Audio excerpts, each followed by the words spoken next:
Παρακαλώ. Θα είμαστε 5 σχολεία. Το πρώτο Λύκειο Καρδίτσας, το Λύκειο Ιταλία Καταστρίκαλα, το οποίο δεν το βλέπω εδώ, να το.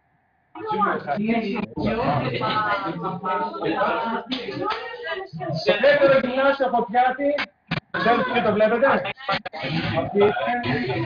Το Ιταλία και έχουμε 2 σχολεία από την Κύπρο, την Ιταλία.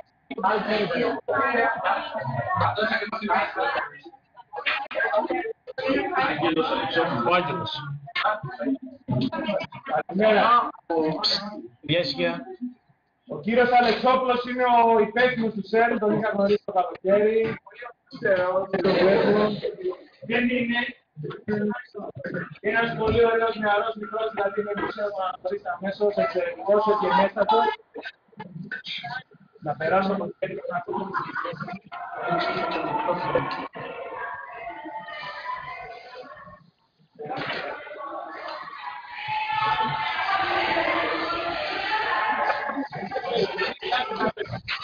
θα αποδείξει το 1954 η Ελλάδα ήταν η κριτικό μέλος. Η Ελλάδα μας κάνει περήφανο. Να στηρίξετε και εσείς τον ίδιο λόγο.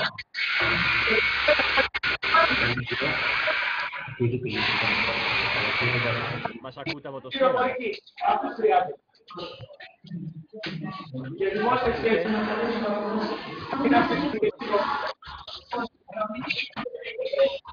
Ο κύριος Αλεξόπουλος σας έλεγα είναι εξ αριστερών. Καλημέρα από τη Θεσσαλονίκη και το Χορκάτι.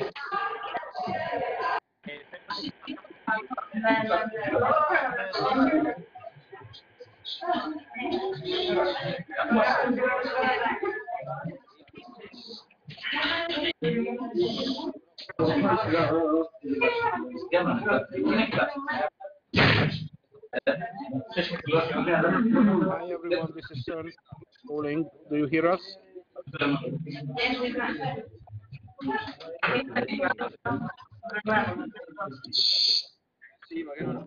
Hello, do you hear us? Okay. Sultan, let me handle this. Wait. For this, let's go back to this. Because this should be okay.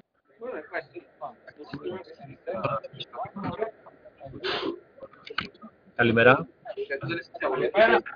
Οκ, με ακούτε και με βλέπετε. Ναι.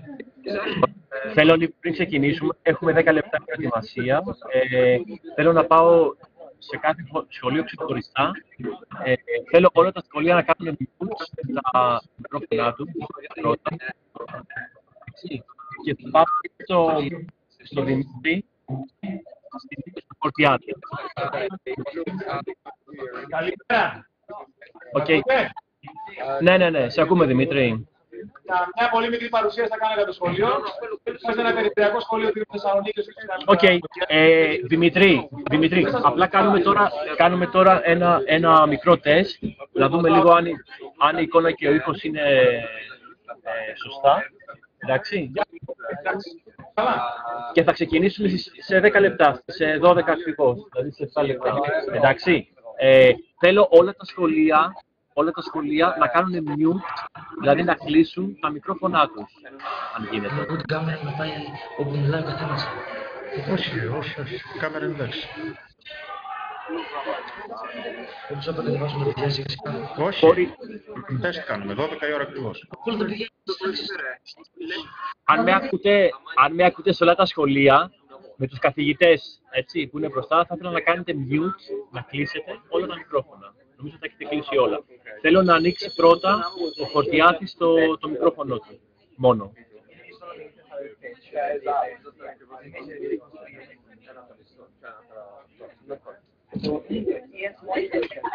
Εντάξει, το άνοιξα. Τέλεια, Δημήτρη. Είστε μια χαρά. Ωραία. Μπορείτε να κλείσετε το μικρόφωνο στο Φορτιάτη και να πάμε στην Καρδίτσα. Έτσι, στο πρώτο γενικό λύκειο. Θέλω να ανοίξετε λίγο το μικρόφωνο.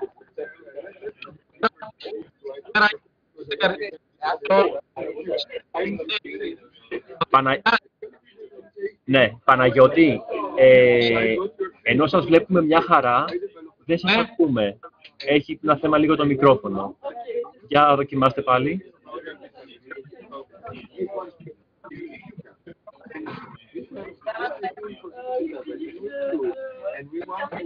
Μ' ακούς τώρα? Τώρα σε ακούω, Παναγιώτη, αλλά για μίλησε λίγο, κάνε τεστ, να δούμε. Ναι, καλημέρα, μ' ακούτε? Τέλεια, οκ, σε ακούμε. Okay. Μια χαρά, ωραία. Τώρα μπορείτε να κλείσετε το μικρόφωνο. Θα ήθελα να πάμε στην Ιχαλία. Καλημέρα, μας ακούτε? Γιάννη, σε ακούμε μια χαρά. Ωραία. Μπορείς να κλείσεις το μικρόφωνο. Πάμε στην Παλιουρώτισσα, στη Λευκοσία. Να ανοίξετε λίγο το μικρόφωνο σας. Κάνουμε τεστ αυτή τη στιγμή. Θέλω να ανοίξετε λίγο το μικρόφωνο σας στην Παλιουρώτισσα. Και να μου μιλήσετε λίγο.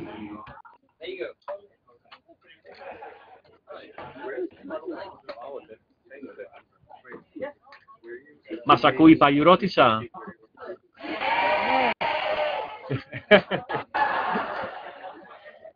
Ωραία, τέλεια.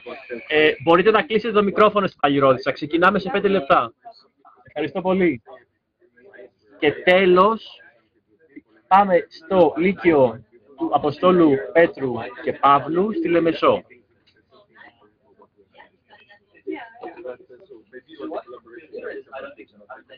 Το σχολείο μάλλον στη Λεμεσό δεν έχει συνδεθεί ακόμα, όπως βλέπω. Δεν έχει συνδεθεί ακόμα. Α, να το. Α, τέλεια. Πάρα πολύ ωραία. Κλέρη, αν με ακούει η Κλέρη Κυριακού. Κλέρη.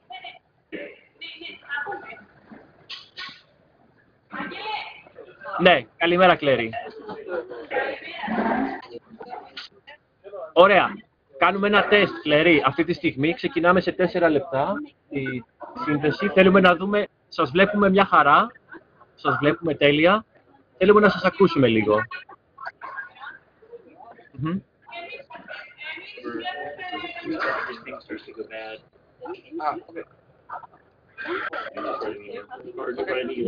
Οκ.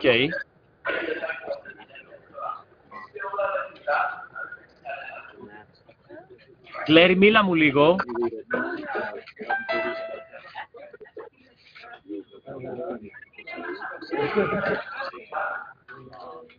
Σε ακούμε.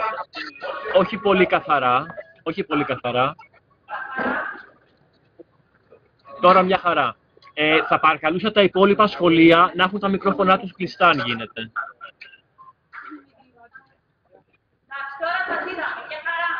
Τέλεια, μπράβο Κλέρη, σε ευχαριστώ πάρα πολύ. Κάντε mute το μικρόφωνο, θα κάνω και εγώ το ίδιο, έτσι. Και οπότε σε 3 λεπτά ξεκινάμε, εντάξει. Τα λέμε σε 3 λεπτά.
Οκ. Καλημέρα σε όλα τα σχολεία. Γεια σας. Μπορείτε να ανοίξετε λίγο τα μικρόφωνα τώρα. Τέλεια. Θα γίνει ένας χαμός από ήχο. Έτσι. Θέλω να σας πω καλημέρα. Καλημέρα από το CERN και από το πείραμα CMS. Για να σας ακούσω.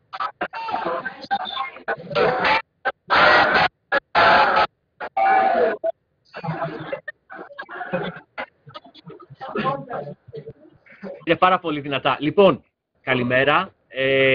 Με λένε Άγγελο Αλεξόπουλο. Είμαι μέλος της ομάδας επικοινωνίας και εκπαίδευσης του πειράματος CMS. Έχω μαζί μου Χρήστο το Λαζαρίδη. Είτε γεια στο Χρήστο.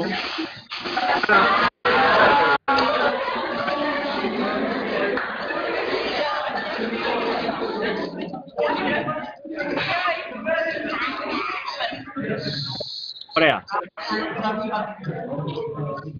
Παρακαλούσα, πριν ξεκινήσουμε τη σύνδεση, να πω δύο πράγματα. Ένα πάρα πολύ τεχνικό στους καθηγητές. Όταν θα λέω να κλείνετε τα μικρόφωνα, να τα κλείνετε, όταν θα λέω σε ποιο σχολείο να ανοίγει το μικρόφωνο, γιατί γίνεται χαμός από τον ήχο. Το ακούτε κι εσείς. Οπότε μπορείτε να κλείσετε τα μικρόφωνά σας τώρα, σε όλα τα σχολεία. Κάνουμε μια πολύ μικρή εισαγωγή, να πούμε πού βρισκόμαστε, ποιοι άνθρωποι, επιστήμονες του CERN και του πειράματος CMS Έλληνες θα κάνουν την ξενάγηση, η οποία θα διαρκέσει και τα επόμενα 60 λεπτά, ίσως και παραπάνω. Αυτό θα εξαρτηθεί από τις ερωτήσεις, τις πάρα πολύ ωραίες ερωτήσεις που μας έχετε στείλει, που οι καθηγητές σας μας έχουν στείλει. Εντάξει. Ο Χρήστος ο Λαζαρίδης είναι φυσικός, πειραματικός φυσικός στο πείραμα CMS. Δουλεύει για το Πανεπιστήμιο του Wisconsin, θα μας τα πει και αναλυτικά πιο κάτω, και είναι ο άνθρωπός μας, ο οποίος τώρα μαζί με την Νοέμη, που είναι δίπλα. Hi Νοέμη. Η Νοέμη είναι από την Ουγγαρία. Θα κατεβούν 92 μέτρα κάτω, υπόγεια, από ακριβώς αυτόν εδώ το χώρο που βρισκόμαστε, που είναι το κέντρο ελέγχου του πειράματος CMS. Όπως καταλαβαίνετε, μέχρι να κατέβει 100 μέτρα υπόγεια κάτω ο Χρήστος, να κάνει όλα τα απαραίτητα τεστ, να περάσει από πόρτες, να κάνει σκάν την είδα του ματιού του και όλα αυτά, θα περάσει κάποιος χρόνος. Αλλά σας έχουμε μια έκπληξη μέχρι τότε. Θα συνδεθούμε με έναν άλλον Έλληνα επιστήμονα σε 15 περίπου λεπτά, ο οποίος βρίσκεται τουλάχιστον 10 χιλιόμετρα μακριά, νομίζω, έτσι, ακριβώς στην αντίθετη πλευρά, διαμετρικά αντίθετη πλευρά του δαχτυλιδιού, του μεγάλου ανδρονικού συγκρουστή. Έτσι. Βλέπετε εδώ πως ήταν πριν από 60 χρόνια όλη η περιοχή του CERN, πριν ακόμα έτσι ξεκινήσει να δημιουργείται η ιδέα υπήρχε, αλλά πριν ξεκινήσουν οι εργασίες για να φτιαχτεί το μεγαλύτερο εργαστήριο σωματιδιακής φυσικής στον κόσμο. Εδώ βλέπετε, μετά από 54 χρόνια, όταν ξεκίνησε το 2008 ο μεγάλος ανδρονικός επιταχυτής, και βλέπετε το σύμπλεγμα των επιταχυτών, του LHC και του SPS, που είναι το μικρότερο δαχτυλίδι, και τα 4 πειράματα, οι 4 ανιχνευτές δηλαδή, που φιλοξενούνται στο μεγάλο ανδρονικό συγκρουστή στην επιφάνεια. Βλέπετε δηλαδή το δαχτυλίδι. Εμείς βρισκόμαστε εκεί που λέει CMS. Είμαστε δηλαδή διαμετρικά αντίθετα από το πείραμα Atlas. Τώρα, όπως καταλαβαίνετε, ο Χρήστος θα ξεκινήσει το δρομολόγιο του με την Νοέμη για να κατέβουν από την υπόγεια σύραγγα και να κατέβουν 100 μέτρα κάτω. Εντάξει. Τώρα, θέλω να παρουσιαστούν ένα-ένα τα σχολεία από τους καθηγητές τους. Χρήστο, τα λέμε, και Νοέμη, τα λέμε σε λίγο. Λοιπόν, θα ήθελα να πάμε πρώτα στο πρώτο γενικό λύκειο της Καρδίτσας. Ανοίξει το μικρόφωνο το γενικό λύκειο Καρδίτσας και να ακούσουμε 2 λόγια από τον καθηγητή τους. Λοιπόν, ο ήχος είναι καλά, έτσι. Τέλεια. Ωραία. Λοιπόν, καλημερίζω όλους τους συνομιλούντες από το πρώτο λύκειο Καρδίτσας. Εδώ έχουμε μαθητές από και τις 3 τάξεις του Λυκείου, όσους μπορούσαμε να βάλουμε μέσα στο εργαστήριο φυσικής. Και περιμένουμε με ανυπομονησία να δούμε αυτές τις εκπληκτικές δημιουργίες. Τέλεια. Σε ευχαριστούμε πολύ. Σε ευχαριστούμε πολύ, Παναγιώτη. Πάμε τώρα λίγο στο Λύκειο του Αποστόλου Πέτρου και Παύλου, στη Λεμεσό. Γεια σας. Αποστόλου Πέτρου και Παύλου στη Λεμεσό από την όμορφη Κύπρο. Εδώ έχουμε μαζεμένα παιδιά που έχουν επιλογή φυσικής, Δευτέρας και Τρίτης Λυκείου. Και ανυπομονούμε να ακούσουμε τα ενδιαφέροντα που έχετε να μας πείτε. Σας ευχαριστούμε πολύ. Και εμείς περιμένουμε τις ερωτήσεις των μαθητών. Πάμε στην Ιχαλία. Στο γυμνάσιο της Ιχαλίας.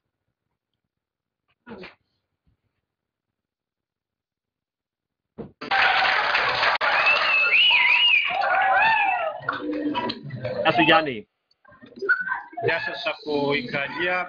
Όπως ακούτε, ο ενθουσιασμός είναι έκδηλος και σας μιλάμε από ένα χωριό των Τρικάλων στην Ιχαλία, από το γυμνάσιο.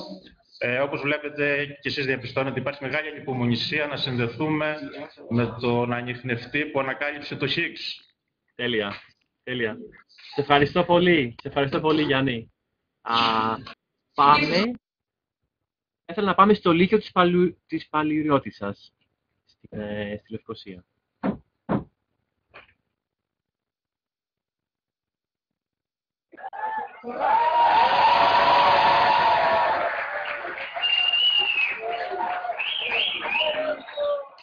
Άσο, σε ακούμε. Καλημέρα. Καλημέρα από το Λύκειο Παλαιριώτισσας. Εδώ είμαστε μαζεμένοι γύρω στα 150 με 200 άτομα από διάφορα λύκεια της Λευκωσίας. Έχουμε προσκαλέσει και διάφορα λύκεια της Λευκωσίας και περιμένουμε με ανυπομονησία να μας ξαναγήσετε στα υπόγεια του ΣΕΡΝ. Ωραία, εξαιρετικά, εξαιρετικά, Τάσο, ευχαριστώ πολύ. Πολύ, τέλεια. Και τέλος, πού θα πάμε τώρα, ποιο σχολείο μένει? Μένει το δεύτερο γυμνάσιο του Χορτιάτη στη Θεσσαλονίκη. Καλημέρα.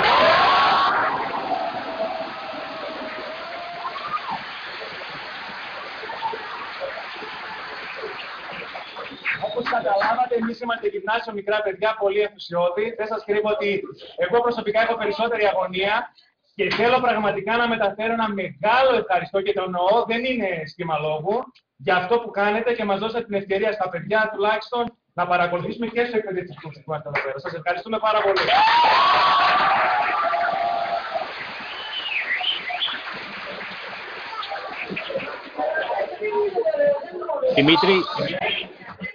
Δημήτρη, σε ευχαριστούμε και εμείς πάρα πολύ και να πούμε σε όλους τους μαθητές ότι χωρίς τη συμβολή των καθηγητών σας, έτσι, των δασκάλων σας, η σημερινή σύνθεση δεν θα ήταν εφικτή. Έτσι, οπότε, προκαταβολικά, ένα πολύ μεγάλο ευχαριστώ στους καθηγητές σας. Γι' αυτό.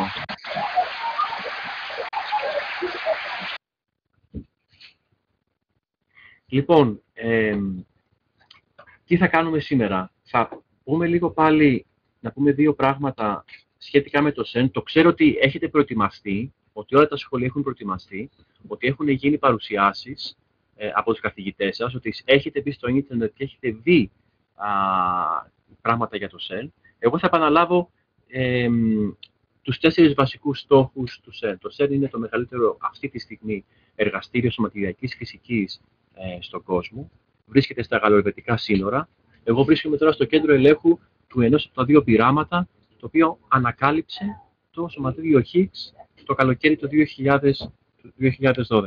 Όπως βλέπετε, ο χώρος εδώ είναι ένα απλό σε γενικές γραμμές, έτσι, κέντρο ελέγχου, το οποίο βρίσκονται άνθρωποι οι οποίοι δουλεύουν. Ένας συνάδελφος είναι εδώ δίπλα μου και κάποιοι άλλοι συνάδελφοι μπορείτε να δείτε πίσω. Είναι περικυκλωμένο από μεγάλες οθόνες. Είναι ένας χώρος γύρω στα 60 τετραγωνικά μέτρα. Ένας χώρος εργασίας. Οι οποίοι αυτοί οι άνθρωποι είναι χωρισμένοι σε ομάδες που αντιστοιχούν στα διάφορα τμήματα του ανιχνευτή CMS. Έχουμε την δυνατότητα να μας μιλήσει ο Χρήστος ο Λαζαρίδης, έτσι με μεγάλη λεπτομέρεια, πώς είναι η αρχιτεκτονική του ανιχνευτή και πώς λειτουργεί. Να πούμε ότι στο πείραμα CMS απασχολούνται 4.000 άνθρωποι, το πιστεύετε, είναι μια ομάδα, μια οικογένεια 4.000 επιστημόνων, φυσικών, μηχανικών, τεχνικών, τεχνολόγων της πληροφορίας και πολλών άλλων ανθρώπων από 180 πανεπιστήμια, τα οποία είναι διάσπαρτα σε 41 χώρες του κόσμου. Οπότε, εδώ δίπλα μου, έτσι, έχουμε την Ιζαμπέλ. Θες να πεις ένα γεια στα παιδιά? So, Isabel, where are you from?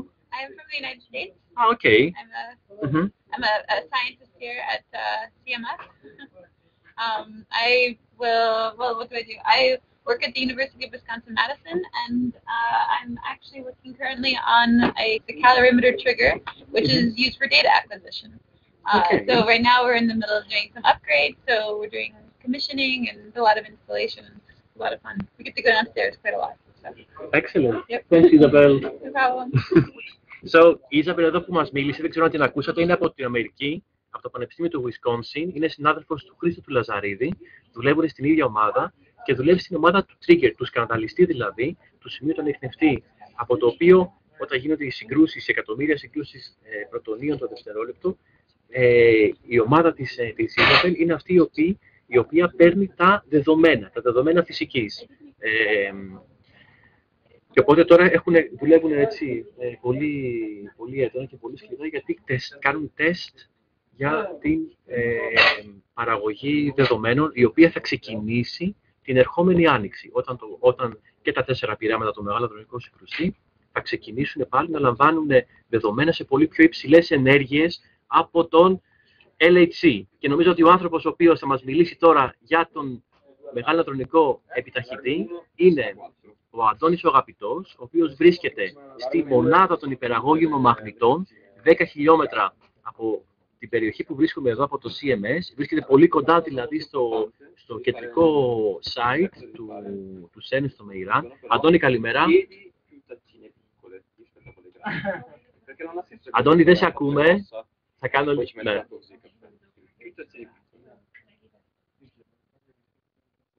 Με ακούτε τώρα? Τέλεια, σ' ακούμε. Καλημέρα, Αντώνη. Πολύ καλημέρα και από μένα, Άγγελε. Καλημέρα και στην Ελλάδα. Εγώ δεν έχω εικόνα, εσείς με βλέπετε πάντως. Οκ, Αντώνη, να σου πω ότι έχουμε 4 σχολεία από την Ελλάδα και 2 σχολεία από την Κύπρο. Γυμνάσια και λύκεια. Τα σχολεία τα βλέπω, δεν βλέπω εμένα. Εν πάση περιπτώσει. Σας καλωσορίζω ηλεκτρονικά στο SM18, έτσι το λέμε εδώ πέρα το μέρος. Ουσιαστικά είναι το μέρος που συναρμολογήθηκαν και δοκιμάστηκαν οι υπεραγώγικοι μαγνήτες που βρίσκονται αυτή τη στιγμή κάτω στον LHC και ουσιαστικά αποτελούν τον κορμό όλου του LHC. Όταν μιλάμε δηλαδή για τον LHC, είναι ένας επιταχυντής παύλα συγκρουστήρας που επιταχύνει τα πρωτόνια σε πολύ ψηλές ενέργειες, τα 7 TeV, και τελικά τα συγκρούμε στην καρδιά των ανιχνευτών, ένας εκ των οποίων είναι και ο CMS που ενδεχομένως αναφερθήκατε ήδη, και από εκεί και μετά καταγράφουμε τα προϊόντα των συγκρούσεων. Τώρα, δεν ξέρω τι θέλετε να πούμε και πόσο εκτενείς να είμαστε. Βλέπετε πίσω μου κάτι πολύ μεγάλες μπλε σωλήνες, σωστά? Αυτά είναι τα μαγνητικά δίπολα. Δηλαδή, όταν μιλάμε για επιταχυντή, μιλάμε για μια συστοιχεία 1640 τέτοιων μαγνητικών διπόλων, δηλαδή 1640 μπλε πραγμάτων σαν αυτό που βλέπετε πίσω, τα οποία έχουν μήκος περίπου 15 μέτρα, τα οποία συνδέονται εν σειρά, τα οποία έχουν μία μικρή κλίση, δεν είναι τελείως ευθύγραμμα όπως φαίνεται, και μέσα σε αυτά κινούνται οι 2 παράλληλες δέσμες των πρωτονίων. Τώρα, ουσιαστικά αυτά τα λέμε μαγνητικά δίπολα γιατί μέσα τους φτιάχνουμε με πολύ περίπλοκα και ισχυρά, με πολύ περίπλοκα ποινία φτιάχνουμε πολύ ισχυρά μαγνητικά πεδία, και το μαγνητικό πεδίο είναι αυτό το οποίο κάμπτει τις δέσμες και τις αναγκάζει να κάνουν κυκλική κίνηση. Όπως μαθαίνετε και εσείς από το σχολείο ότι ένα σώμα για να κάνει κυκλική κίνηση πρέπει να δέχεται μια κεντρομόλο δύναμη, έτσι και εμείς εδώ πέρα και τα πρωτόνια μας να αναγκάσουμε να κάνουμε κυκλική κίνηση, πρέπει να φτιάξουμε ένα κατάλληλο μαγνητικό πεδίο το οποίο θα κάμπτει τα πρωτόνια.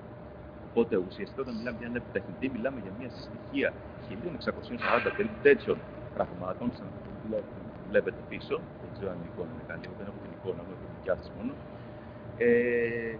Και αυτά είναι που επιταχύνουν τα πρωτόνια. Αυτά είναι μάλλον που κάνουν τα πρωτόνια. Η ιδέα επιτάχυνση των πρωτονίων τώρα γίνεται με κάποιες άλλες συσκευές που μοιάζουν με τα μαγνητικά δίπολα, τα οποία λέγονται radio frequency cavities, κοιλότητες ραδιοσυχνοτήτων.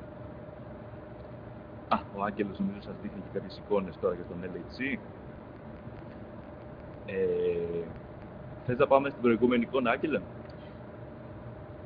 Εδώ, τέλεια. Ουσιαστικά ο LHC βρίσκεται περίπου 100 μέτρα κάτω από τη γη. Για την ακρίβεια είναι αλλού λιγότερο, αλλού περισσότερο, επειδή το έδαφος είναι επικλινές. Μπορείτε να το υποθέσετε αυτό.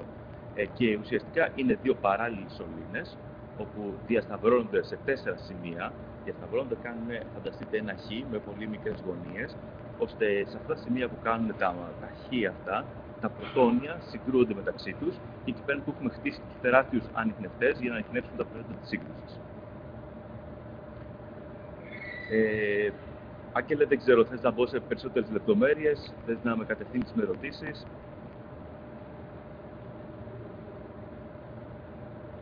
Δεν έχω ήχο. Τώρα έχεις ήχο, έχεις και εικόνα, έτσι. Δείχνουν αυτό το πράγμα το οποίο έχουν δείξει σίγουρα και καθηγητές των παιδιών, έτσι, για τις συγκρούσεις των πρωτονίων. Εδώ κάνουμε την αναλογία ότι είναι σαν να συγκρίνουμε δύο φράουλες, όπως βλέπετε, έτσι. Και τα προϊόντα, δηλαδή τα γεγονότα φυσικής, τα οποία προέρχονται από τη σύγκρουση, μιλάμε τώρα δηλαδή για 40 εκατομμύρια συγκρούσεις το δευτερόλεπτο, έτσι. Είναι τεράστιος ο αριθμός, και την παραγωγή νέων φρούτων, δηλαδή νέων γεγονότων φυσικής, νέων σωματιδίων. Χρησιμοποιώντας, Αντώνη, σου δίνω το λόγο για να πεις δύο πράγματα παραπάνω γι' αυτό και σε σχέση και με την αναβάθμιση των ενεργειών του LHC. Ναι, ωραία. Είναι πολύ σημαντικό να καταλάβουμε το εξής, ότι αρχικά έχουμε πρωτόνια που συγκρούμε. Τα πρωτόνια σας είναι οικεία λίγο πολύ από το σχολείο. Είναι οι πυρήνες του ατόμου του υδρογόνου, αν θέλετε. Για όσους πάνε γάμα λυκείου, ίσως ξέρουν, ίσως έχουν δει από το βιβλίο, ότι τα πρωτόνια δεν είναι στοιχειώδη σωματίδια, αλλά έχουν εσωτερική δομή, δηλαδή αποτελούνται από άλλα μικρότερα πραγματάκια, τα οποία μικρότερα πραγματάκια λέγονται quarks και gluons. Οπότε ένα πρωτόνιο είναι ένα μπαλάκι που αποτελείται από quarks και gluons, και έχουμε τέτοια μπαλάκια τα οποία συγκρούονται μεταξύ τους με τεράστιες ενέργειες. Τώρα, τι γίνεται? Ένα συστατικό του ενός πρωτονίου με ένα συστατικό του άλλου πρωτονίου, προσέξτε, όχι τα δύο μεμονωμένα πρωτόνια, αλλά ένα συστατικό του ενός πρωτονίου και ένα συστατικό του άλλου πρωτονίου αλληλεπιδρούν μεταξύ τους, ενώνονται δηλαδή, παράγουν ένα νέο σωματίδιο και μετά ακολουθεί μια ταχύτατη διάσπαση του νέου σωματιδίου και τελικά τα δύο νέα σωματίδια που παράγονται διασπώνται σε άλλα δύο και δύο νέα, σε 4 καινούργια, και τελικά στην τελική κατάσταση, στον ανιχνευτή μας, καταλήγουμε να έχουμε εκατοντάδες νέα σωματίδια, τα οποία δεν έχουν καμία σχέση με τα αρχικά πρωτόνια που συγκρούσαμε. Και από την συλλογή όλων αυτών των σωματιδίων στην τελική κατάσταση μπορούμε να βγάλουμε συμπεράσματα για τη φυσική, για τα φαινόμενα που ισχύουν σε πολύ μεγάλες ενέργειες. Οπότε η εικόνα που έδειχνε προηγουμένως ο Άγγελος ουσιαστικά είναι η εικόνα ότι συγκρούμε πρωτόνια και παίρνουμε πολύ διαφορετικά πράγματα στην τελική κατάσταση. Εξού και διαφορετικά φρούτα. Άλλα φρούτα μπαίνουν, άλλα φρούτα βγαίνουν. Και τώρα έχω δείξει μια διαφάνεια, Αντώνη, που δείχνει, ας πούμε, ουσιαστικά τη σύγκρουση των επιταχυνόμενων σωματιδίων. Έτσι, αυτό.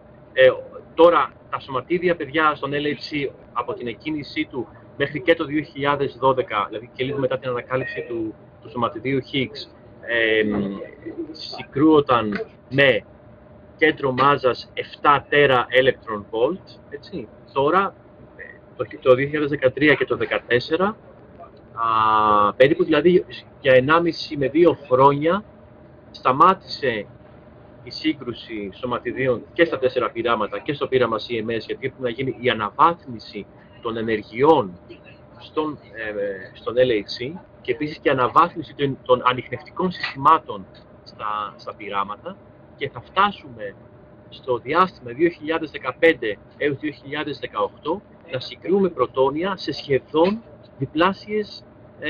διπλάσιες ενέργειες. Δηλαδή, οι συγκρούσεις στο κέντρο μάζας θα είναι 14, ο στόχος θα είναι να είναι στα 14 τέρα electron volt. Αυτό τι συνέπειες έχει, Αντώνη, εσύ που κάνεις και ανάλυση δεδομένων φυσικής? Αυτό θα ανοίξει ένα καινούριο παράθυρο στην έρευνά μας. Δηλαδή, θα εξερευνήσουμε όλη την ενεργειακή περιοχή από τα 8 TV που έχουμε φτάσει σήμερα μέχρι τα 13 και μέχρι τα 14 TV. Μέσα σε αυτό το ενεργειακό φάσμα δεν ξέρουμε τίποτα. Δηλαδή, δεν ξέρουμε τι φαινόμενο μπορεί να παρουσιαστεί. Έχει πάρα πολύ ενδιαφέρον από κάθε άποψη. Υπάρχουν πάρα πολλές αναλύσεις που περιμένουν να γίνουν σε αυτές τις ενέργειες. Ίδια με το CMS έχει δημοσιεύσει πάνω από 350 εργασίες. Τώρα που θα ξανατρέξουμε και θα πάρουμε δεδομένα σε υψηλότερες ενέργειες, η κάθε μία από αυτές έχει νόημα να ξαναγίνει. Να δούμε αν παρατηρούμε κάποιο καινούριο φαινόμενο.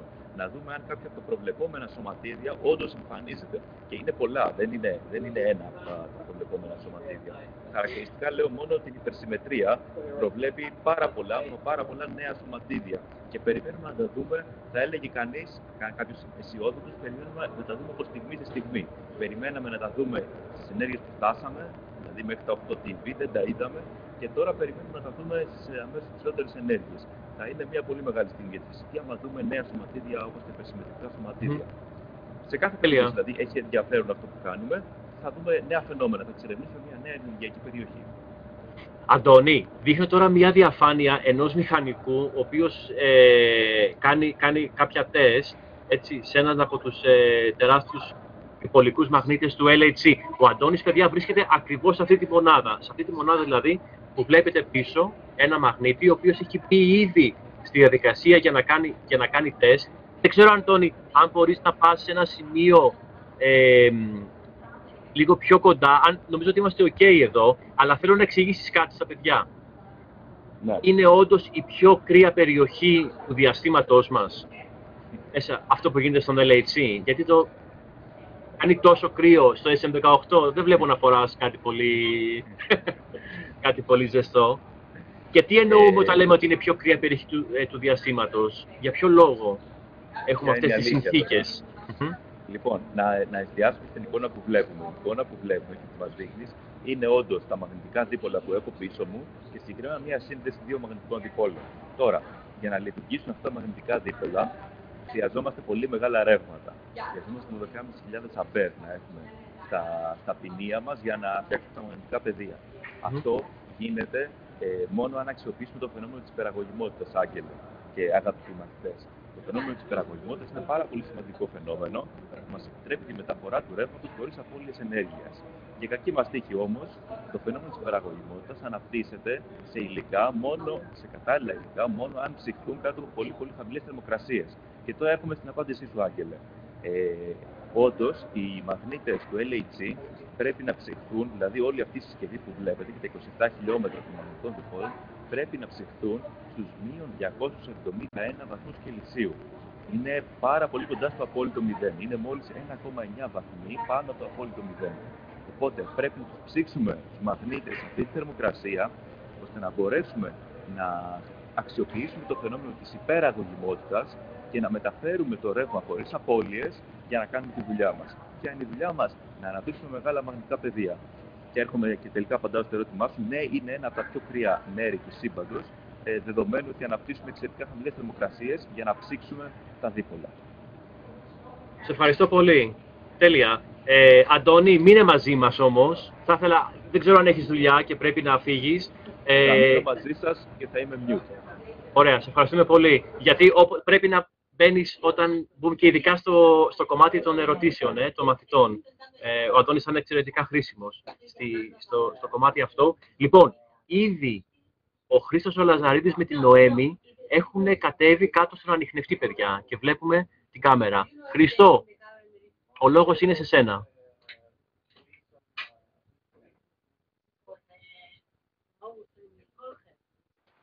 Καλησπέρα. Μπράβο.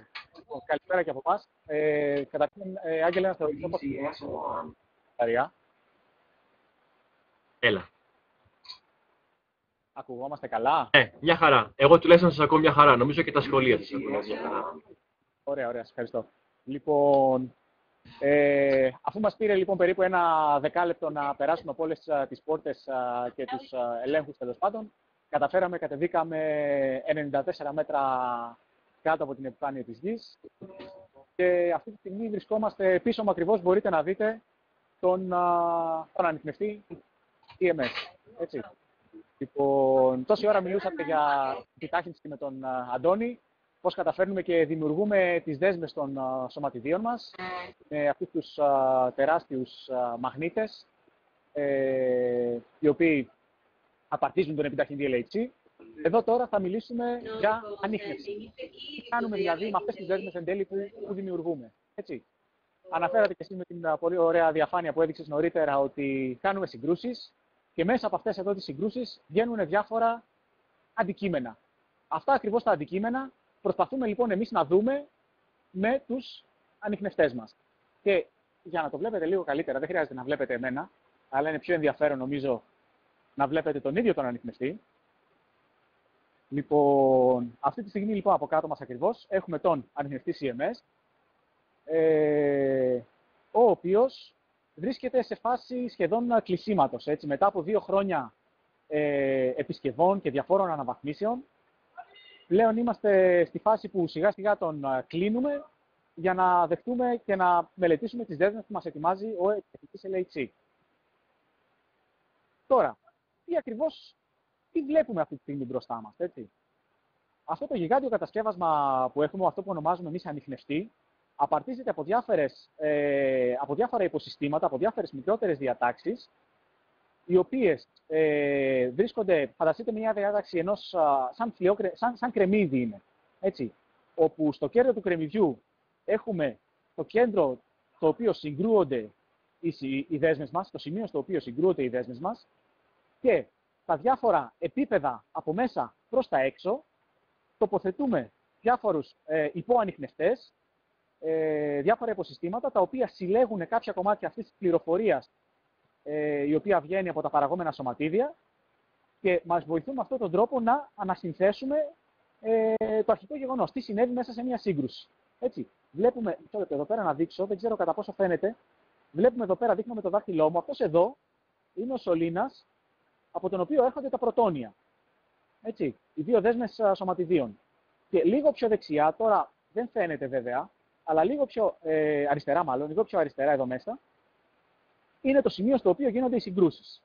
Τώρα. Θα δώσουμε μία εικόνα λίγο το διαστάσιο. Τα παιδιά βλέπουν τους τεχνικούς οι οποίοι βρίσκονται στο τελευταίο επίπεδο, έτσι, και να δώσουμε λίγο τις διαστάσεις. Γιατί η κάμερα νομίζω ότι βοηθάει πολύ καλά και να δούμε λίγο τι διαστάσεις έχει, Χρήστο, το δαχτυλίδι. Λοιπόν, ο ανιχνευτής CMS, επειδή όπως βλέπουμε είναι κυλινδρικός, έτσι, η διάμετρος του ή το ύψος του, άμα θέλετε, είναι περίπου 15 μέτρα, ενώ το μήκος του από άκρη σε άκρη αγγίζει περίπου τα 22 μέτρα. Και το βάρος του είναι κάπου στους 12.000 τόνους. Ο ανιχνευτής αυτός CMS βλέπουμε ότι αυτό εδώ είναι κενό ανάμεσα. Βλέπουμε ότι ανάμεσα σε αυτά τα δύο και τα δύο είναι κομμάτια του ανιχνευτή. Αλλά ο ανιχνευτής λοιπόν CMS έχει κατασκευαστεί σε 12 μεγάλες φέτες, οι οποίες έχουν κατέβει μία-μία. Η όλη συναρμολόγηση του ανιχνευτή μας έγινε στην επιφάνεια της γης. Έτσι. Και ίσως μπορώ να σας δείξω την τρύπα μέσα από την οποία έχει κατέβει. Λοιπόν, ελπίζω να φαίνεται καλά. Ακριβώς πάνω από το κεφάλι μου αυτή τη στιγμή βρίσκεται μία τρύπα ενός πηγαδιού. Βλέπετε, παιδιά, στο πράσινο τετράγωνο πλαίσιο, εκεί είναι το τεράστιο πηγάδι, έτσι, το οποίο είναι 100 μέτρα και από το οποίο κατέβηκαν ένα-ένα τα κομμάτια του τεράστιου σαν σαλαμιού. Φανταστείτε σαν μεγάλες φέτες σαλάμι, οι οποίες μία-μία με γερανούς κατέβηκαν και συναρμολογήθηκαν τελικώς στο επίπεδο που είναι ο Χρήστος. Χριστό, πόσο ζύγησε η κάθε φέτα περίπου? Λοιπόν, το βάρος της μεγαλύτερης φέτας από αυτές, το κεντρικό κομμάτι του ανιχνευτή μας, ζύγιζε 2.000 τόνους, που είναι και το μεγαλύτερο από αυτά. Όλα τα υπόλοιπα ζυγίζανε κάτι λιγότερο τέλος πάντων, αλλά το βαρύτερο από αυτά ζύγιζε 2.000 τόνους. Γιατί για να κατέβει από την επιφάνεια μέχρι εδώ πέρα, 100 μέτρα κάτω από τη γη, χρειάστηκαν περίπου 12 ώρες. Κατέβηνε με ένα πάρα πολύ αργό ρυθμό, γιατί πρέπει να είμαστε σίγουροι ότι δεν θα χτυπήσει πουθενά. Έτσι, γιατί όπως βλέπουμε και το πηγάδι, η τύχη του πηγατιού έχουν ένα συγκεκριμένο όριο. Έτσι. Οπότε έπρεπε να προσέχουμε ότι όπως θα κατεβαίνει, να κατεβαίνει πάρα πολύ αργά, έτσι ώστε να μην χτυπήσει και να μην προκαλέσουμε κάποια ζημιά και όλα αυτά τα ευαίσθητα μηχανήματα τα οποία είναι πάνω στον ανιχνευτή μας. Άρα, έχουμε ερώτηση quiz.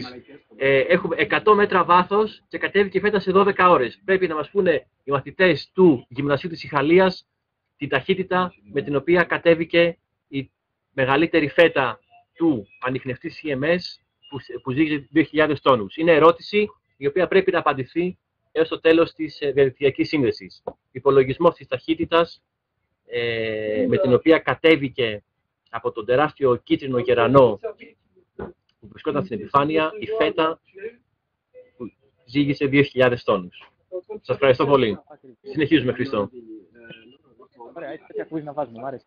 Λοιπόν, τώρα, είπαμε το κεντρικό κομμάτι του ανιχνευτή μας κρατούσε και τον υπεραγώγημο μαγνήτη, το μεγάλο υπεραγώγημο μαγνήτη του πυράματος. Εκτός από τους μαγνήτες που χρησιμοποιούμε στον επιταχυντή, χρειαζόμαστε μαγνήτες και στον ανιχνευτή. Γιατί τα περισσότερα σωματίδια τα οποία παράγονται μέσα από τις συγκρούσεις, αυτά που βγαίνουν σαν αποτελέσματα των συγκρούσεων και τα οποία θα ανιχνεύουν, είναι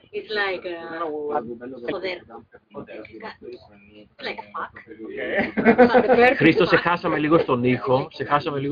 Αν μπορείς να επαναλάβεις. Ναι, αυτό σχολείο να κάνουν mute, γιατί δεν ξέρω από... Ίσως πρέπει να κάνω εγώ mute, γιατί είναι και το control room, έχει αρκετό κόσμο. Ναι, μάλλον από σένα ακούγονταν τελικά. Πολύ φασαρία έχετε εκεί. Λοιπόν, δεν πειράζει. Είσαι καλό παιδί. Για τον... Τώρα, λέγαμε λοιπόν ότι πολλά από τα σωματίδια που παράγονται είναι φορτισμένα μέσα από μια σύγκρουση. Και χρειαζόμαστε έναν πολύ ισχυρό ηλεκτρομαγνήτη, παρόμοιο με αυτούς που χρησιμοποιούμε για να επιταχύνουμε τα σωματίδια μας. Εμείς στον ανιχνευτή τον χρησιμοποιούμε ώστε να στρέψουμε τα σωματίδια μας. Όταν έχουμε ένα φορτισμένο σωματίδιο μέσα σε μαγνητικό πεδίο, αναλόγως το φορτίο του, παραδείγματος χάρη, αν είναι θετικό ή αρνητικό, θα στρίψει είτε δεξιά είτε αρνητικά. Και επίσης, αναλόγως το πόση ενέργεια κουβαλάει, το πόσο γρήγορα πηγαίνει αυτό το σωματίδιο, θα στρίψει λιγότερο ή περισσότερο από το μαγνητικό πεδίο. Έτσι. Οπότε δίνουμε μία καμπύλη, καμπυλώνουμε την τροχιά αυτών των σωματιδίων. Έτσι, με τη χρήση του μαγνήτη. Ας το κρατήσουμε αυτό σαν δεδομένο και ας πάμε να δούμε τώρα τα υπόλοιπα υποσυστήματα που έχουμε, ξεκινώντας από την δέσμη μας εδώ πέρα και πηγαίνοντας προς τα έξω. Λοιπόν, πάρα πολύ κοντά στο σημείο σύγκρουσης, αυτό που βάζουμε είναι ένας ανιχνευτής τροχιών, τα οποία δεν είναι τίποτα παραπάνω από αισθητήρες ακριβώς όπως αυτά, όπως οι αισθητήρες που έχουν όλες οι ψηφιακές φωτογραφικές μηχανές, έτσι, τις οποίες έχουμε στα κινητά μας ή τις βάζουμε στην τσέπη μας κλπ. Έτσι. Είναι ακριβώς ο ίδιος τύπος αισθητήρα, βασισμένο σε πυρίτιο, σε σιλικόνη, και η δουλειά αυτού είναι να μετράει φορτισμένα σωματίδια που περνάνε από ένα συγκεκριμένο σημείο. Έτσι. Αυτό που κάνει λοιπόν είναι καταγράφει στο πρώτο επίπεδο πάρα πολύ κοντά στο σημείο σύγκρουσης, καταγράφει με τις τροχιές φορτισμένων σωματιδίων. Οποιονδήποτε φορτισμένων σωματιδίων παράγονται στο σημείο σύγκρουσης. Είναι αυτό, παιδιά, που είναι η Ιζαμπέλ. Η Ιζαμπέλ που δουλεύει με τον Χρήστο στην ίδια ομάδα, στο Πανεπιστήμιο του Wisconsin, κάνουν ακριβώς αυτή τη δουλειά. Δηλαδή δουλεύουν στο σημείο του trigger. Σωστά, Χρήστο. Είστε συνάδελφοι, με την Ιζαμπέλ. Είμαστε συνάδελφοι με την Ιζαμπέλ, ναι, αλλά θα το συζητήσουμε με περισσότερη λεπτομέρεια μετά για το trigger. Γιατί είναι πολύ ενδιαφέρον το μάτι. Δεν ξέρω τι είπατε. Λοιπόν, ακριβώς τώρα μετά τον ανιχνευτή τροχιών, αυτό που κάνουμε είναι βάζουμε ένα ηλεκτρομαγνητικό θερμιδόμετρο ή καλορίμετρο, όπως το λέμε. Τα θερμιδόμετρα είναι συσκευές οι οποίες μετράνε ενεργειακό περιεχόμενο. Έτσι, μπορούν να μετρήσουν πόση ενέργεια έχει κάποιο αντικείμενο. Τώρα, το ονομάζουμε ηλεκτρομαγνητικό καλορίμετρο, ηλεκτρομαγνητικό θερμιδόμετρο, γιατί μπορεί να μετρήσει την ενέργεια σωματιδίων που αλληλεπιδρούν μέσω της ηλεκτρομαγνητικής ακτινοβολίας. Και αυτά είναι δύο. Είναι ηλεκτρόνια και φωτόνια. Έτσι. Τα φωτόνια δεν έχουν φορτίο, ενώ τα ηλεκτρόνια έχουν φορτίο. Επειδή τα φωτόνια δεν έχουν φορτίο, δεν θα καμπυλωθεί η τροχιά τους από το μαγνητικό πεδίο, ενώ τα ηλεκτρόνια θα καμπυλωθεί. Έτσι. Οπότε, συμπληρώνοντας ο ανιχνευτής τροχιών το ηλεκτρομαγνητικό καλορίμετρο και συνδυάζοντας την πληροφορία που παίρνουμε από αυτούς τους δύο, αν μετρήσουμε κάποια ενέργεια στο καλορίμετρο και έχουμε από πίσω μία καμπύλη τροχιά, καταλαβαίνουμε ότι έχουμε ένα ηλεκτρόνιο. Αν μετρήσουμε μία ενέργεια στο καλορίμετρο, αλλά δεν δούμε από πίσω κάποια τροχιά, σημαίνει ότι έχουμε ένα αφόρτιστο σωματίδιο που δεν επηρεάστηκε από το μαγνητικό πεδίο, οπότε έχουμε ένα φωτόνιο. Συνδυάζοντας λοιπόν πληροφορία από αυτούς τους δύο τύπους ανιχνευτών, μπορούμε κατευθείαν να δούμε όλα τα φωτόνια και τα ηλεκτρόνια που έχουν παραχθεί μέσα από μία σύγκρουση. Έτσι. Μετά, ακριβώς παραέξω από το ηλεκτρομαγνητικό θερμιδόμετρο, έχουμε ένα αδρονικό θερμιδόμετρο, το οποίο κάνει ακριβώς την ίδια δουλειά, μόνο που ανιχνεύει ένα διαφορετικό τύπο σωματιδίων. Ανιχνεύει αδρόνια.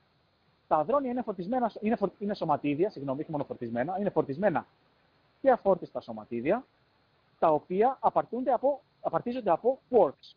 Έτσι, quarks είναι τα σωματίδια τα οποία βλέπουμε μέσα στο εσωτερικό των πρωτονίων και των νετρονίων. Οπότε, οτιδήποτε έχει μέσα quarks, μπορούμε εμείς να το ανιχνεύσουμε χρησιμοποιώντας το αδρονικό καλορίμετρο. Και τέλος, βλέπουμε αυτές εδώ τις κόκκινες πλάκες, εδώ πέρα. Αυτοί εδώ είναι ανιχνευτές μειονίων. Τα μειόνια είναι σωματίδια που ανήκουν στην ίδια οικογένεια με τα ηλεκτρόνια, είναι σαν ξαδερφάκια των ηλεκτρονίων. Έτσι. Απλά είναι λίγο πιο βαριά. Το γεγονός ότι είναι πιο βαριά τα κάνει να αλληλεπιδρούν λιγότερο με την ύλη, οπότε δεν μπορούμε να τα απορροφήσουμε ακριβώς όπως κάνουμε με ένα ηλεκτρόνιο.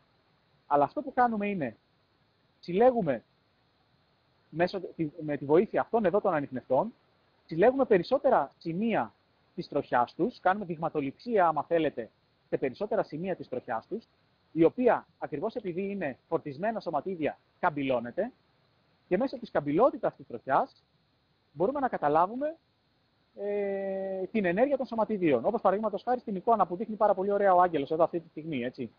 Βλέπουμε ένα γεγονός το οποίο περιλαμβάνει πλήθος από σωματίδια που έχουν παραχθεί.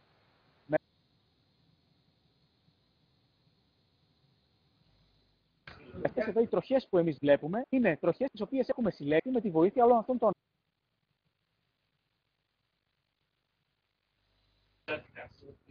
Νομίζω σε χάσαμε λίγο. Μπορεί να μπει ο Αντώνης ο αγαπητός. Αντώνη, μπορείς να πεις για να περιγράψεις λίγο αυτό που έλεγε ο Χρήστος. Λίγο πιο δυνατά, Αντώνη.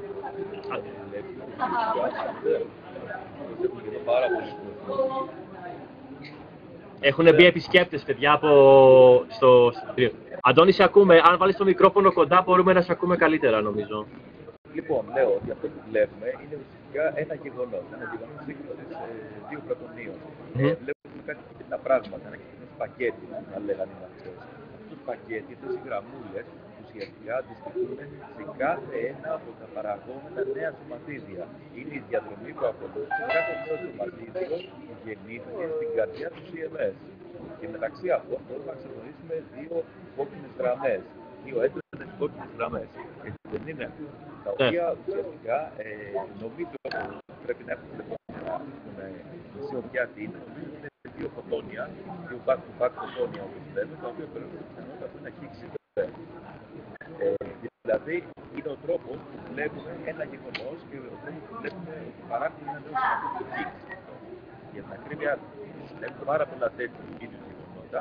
Ακολουθούν μια πολύ στατιστική ανάλυση και επεξεργασία των αποτελεσμάτων και μπορούμε εν τέλει να αποφανθούμε για το αν υπάρχει όχι σωματίδιο Higgs, όπως ανακαλύφθηκε το 2012, η τελευταία μεγάλη ανακάλυψη του ΣΕΡ, και να μετρήσουμε τις ιδιότητές του. Δηλαδή, πόσο συχνά διασπάται το κανάλι, πόσες φορές δει ένα κανάλι κλπ. Αυτό βλέπουμε την εικόνα. Δεν σε ακούω, μάλλον δεν σε ακούω. Σωστά. Αντώνη, αυτό που θα κάνω τώρα είναι θα βρω ένα γεγονός, έτσι, ένα γεγονός Higgs να δούμε, δηλαδή την παραγωγή ενός σωματιδίου Higgs, και νομίζω ότι θα είναι και η ώρα για να περάσουμε στις ερωτήσεις των σχολείων και μαζί και με τον Χρήστο. Μπορείς να συνεχίσεις λίγο, αν θες, να μιλήσεις λίγο για το σωματίδιο Higgs και να πούμε στους μαθητές ότι είναι τι σωματίδιο είναι αυτό και για ποιο λόγο χρειαστήκαμε ένα τόσο δυνατό ανιχνευτή, μια τόσο δηλαδή ισχυρή κάμερα στην πραγματικότητα για να μπορέσουμε να το βρούμε. Γιατί κρυβόταν το σωματίδιο Higgs πολλές δεκαετίες, από όσο ξέρω. Ναι. Κρυβόταν γιατί είχε τέτοια ενέργεια, η μάζα του μάλλον ήταν τέτοια που δεν μπορέσαμε να το παράξουμε. Όταν δεν είχαμε φτάσει να έχουμε κάποιον επιταχυντή που να δίνει επαρκή ενέργεια στα δύο αρχικά σωματίδια που συγκρούει, ώστε να έχουμε επαρκή ενέργεια για να παραχθεί το Higgs. Για την ακρίβεια, μέχρι το 2000 είχαμε τον προηγούμενο μεγάλο ανοιχτευτή του ΣΕΡ, τον LED, τον LED 2 για την ακρίβεια, όπου κάθεται πολύ κοντά στην ενέργεια παραγωγής του Higgs. Αλλά δεν την φτάσαμε τελικά και δεν το παράξαμε και δεν το είδαμε. Τώρα με τον LHC που πήγαμε σε πολύ ψηλότερες ενέργειες, καταφέραμε να το παράξαμε. Και μάλιστα σε τόσο μεγάλα ποσά που κάναμε στατιστικά βέβαιη την ύπαρξή του, έτσι το λέμε εμείς προφανώς, δηλαδή είμαστε βέβαιοι σε τεράστιο ποσοστό, να το πω έτσι, σε confidence level τεχνικά που λέμε εμείς, είμαστε βέβαιοι για την ύπαρξή του. Επίσης, έχουμε μετρήσει με πολύ μεγάλη ακρίβεια και τα Dutch ratio, δηλαδή τις τελικές καταστάσεις που αυτό διασπάται. Γιατί ξέρετε, από τη στιγμή που βλέπετε το σωματίδιο, δεν σημαίνει ότι είναι αυτό που προβλέπει η θεωρητική φυσική. Πρέπει να κάτσουμε να κάνουμε μια λεπτομερή δουλειά για να δούμε πόσο συχνά διασπάται στο εκάστοτε τελικό σωματίδιο και από εκεί και πέρα να βγάλουμε το συμπεράσματα για το αν είναι το μποζόνιο του Higgs που περιμένουμε και που γνωρίζουμε σύμφωνα με τις τελικές προβλέψεις, κάτι καινούριο, το οποίο ενδεχομένως ισχύει σε κάποιο άλλο σωματίδιο ή σε κάτι το οποίο δεν έχει καν προβλεφθεί ακόμα. Αντώνη, αυτή η εικόνα που έχω βρει εδώ είναι ένα πιθανό γεγονός σωματιδίου Higgs, νομίζω. Ναι, είναι, μπορούμε να πούμε με βεβαιότητα ότι είναι ένα σωματίδιο Higgs αυτό. Ξέρετε γιατί? Γιατί άμα πάτε πολύ κοντά, να το μεγεθύνουμε αν θέλουμε τα σχολεία την εικόνα, βλέπουμε πάλι τις κίτρινες γραμμούλες και τα διάφορα σωματίδια που παθήθησαν στην καρδιά του γεγονότος. Αλλά άμα δούμε προσεκτικά, υπάρχουν 4 κόκκινες γραμμές που αντιστοιχούν σε 4 μειώνια. Αυτά τα 4 μειώνια, παιδιά, είναι η καθαρή υπογραφή, η καθαρή δήλωση ύπαρξης του Higgs. Γιατί είναι το πιο καθαρό κανάλι του Higgs, όπως λέμε. Έχουμε 4 μειώνια, το άθεσμα των 2 τους είναι 0, δηλαδή έχουμε 2 θετικά μειώνια και 2 αρνητικά και αυτά είναι ουσιαστικά τα προϊόντα της διάσπασης του Higgs. Ξέρουμε σήμερα από τη φυσική ότι σχεδόν καμία άλλη διαδικασία δεν δίνει αυτά τα 4 μειώνια. Οπότε είναι μια χαρακτηριστική κλασικότατη υπογραφή, είναι μια υπογραφή παρουσία του σωματιδίου Higgs. Αυτό είναι ένα πολύ ωραίο γεγονός Higgs. Τα μειώνια εθνική είναι, νομίζω ότι ανέφερε ο Χρήστος προηγουμένως. Είναι σωματίδια σαν τα ηλεκτρόνια, τα υγεία, μόνο που είναι 200 φορές βαρύτερα και βραχίδια, τα οποία δεν είναι ελεύθερα και δεν παραθέτουν στην φύση όπως τα ηλεκτρόνια, όπως είναι βραχίδια. Αλλά στις ενέργειες που συγκρούμε τα πρωτόνια είναι πολύ τυπικά, είναι πολύ σύνηθι να παραχθούν και να τα ανοιχνεύσουμε μέσα στα πειράματά μας. Ωραία, τέλεια. Τέλεια. Σε ευχαριστούμε πολύ, Αντώνη. Τώρα, αλλά σε χρειαζόμαστε ακόμα περισσότερο, γιατί θα ξεκινήσουμε τις ερωτήσεις των μαθητών. Άρα πρέπει να σταματήσω να μοιράζομαι αυτή την οθόνη και να πάω ερωτήσεις των μαθητών για να δούμε. Τι γίνεται τώρα, γιατί έχουμε πάρα πολλές ερωτήσεις.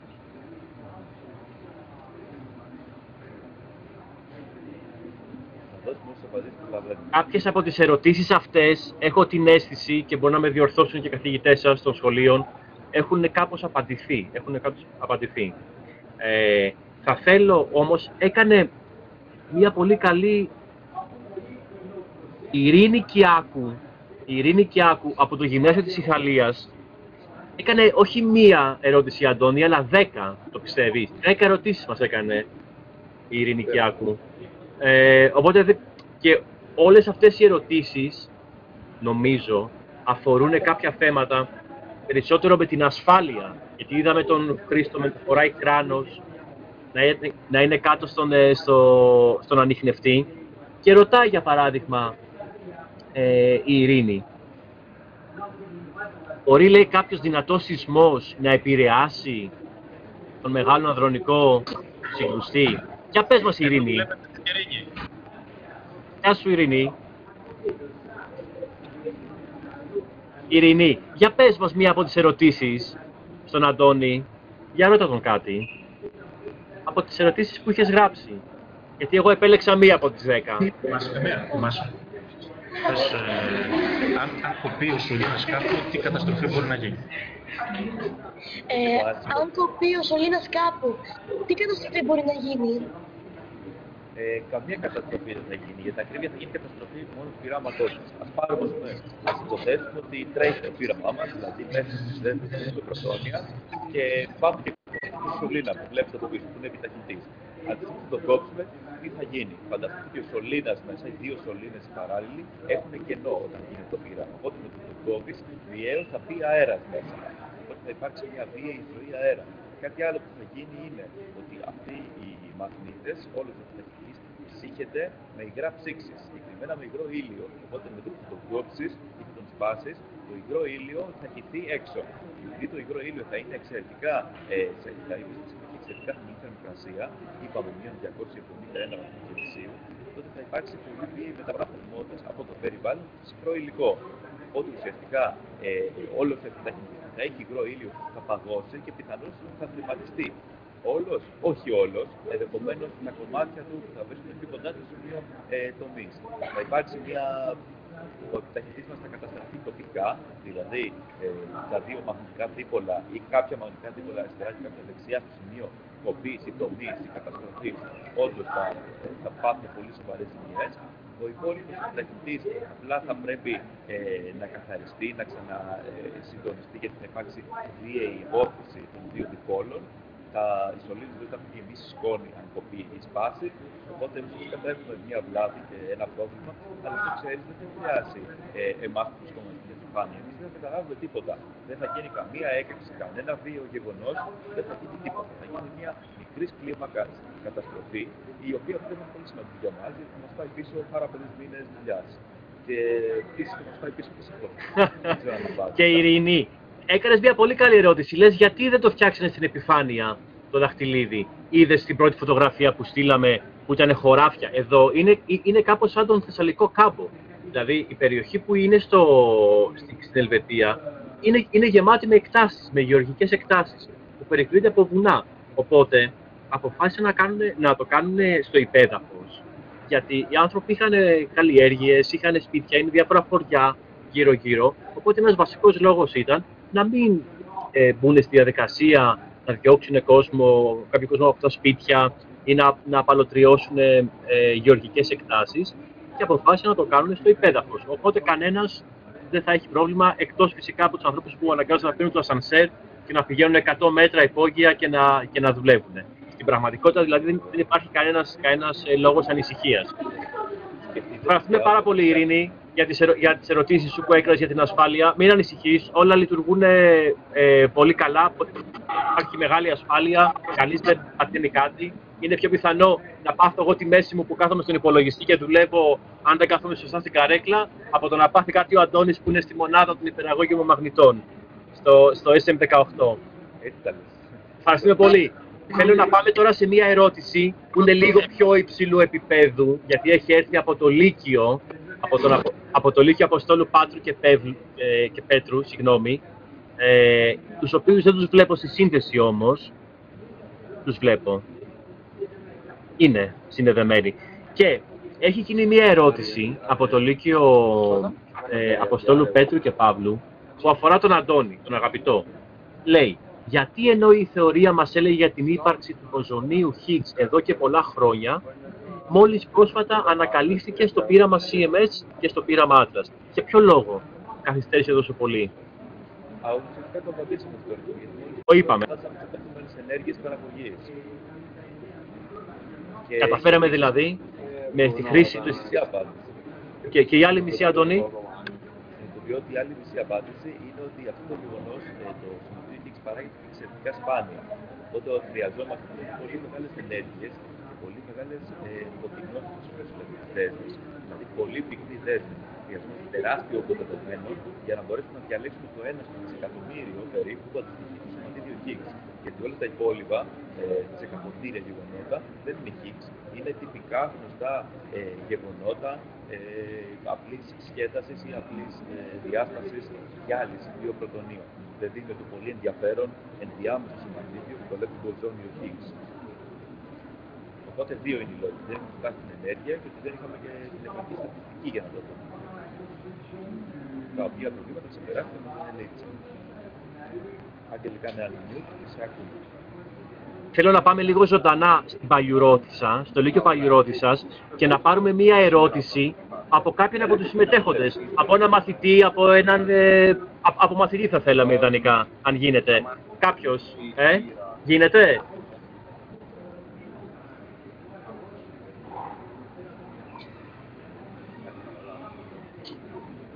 Τάσο.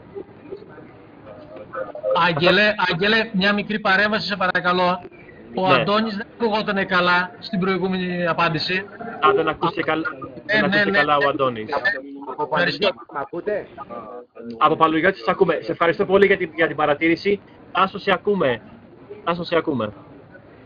Όχι. Διονύσης Αποστολίδης λέγομαι, είμαι φυσικός. Α, συγγνώμη. Μια ερώτηση από ένα μαθητή. Ένα λεπτό. Θέλαμε να ρωτήσουμε, μιλάτε για ενέργειες 14 τέρα? Ναι. Ωραία. Ή θέλαμε να ξέρουμε πόσο δηλαδή υπάρχει πιθανότητα και άλλων σωματιδίων, στοιχειωδών σωματιδίων, ώστε να συμπληρώσουμε το μοντέλο, το καθιερωμένο μοντέλο. Γιατί είπαμε ότι για το σωματίδιο Higgs έπαιξε έναν ενεργό ρόλο, ότι είναι το υπεύθυνο σωματίδιο για τη δημιουργία μάζας ύλης, έτσι δεν είναι? Αν περίπου έτσι καταλαβαίνω. Σωστό. Άρα τώρα που μιλάμε για 14 τέρα, περιμένουν φαντάζομαι πληθώρα και άλλων σωματιδίων. Ναι ή όχι?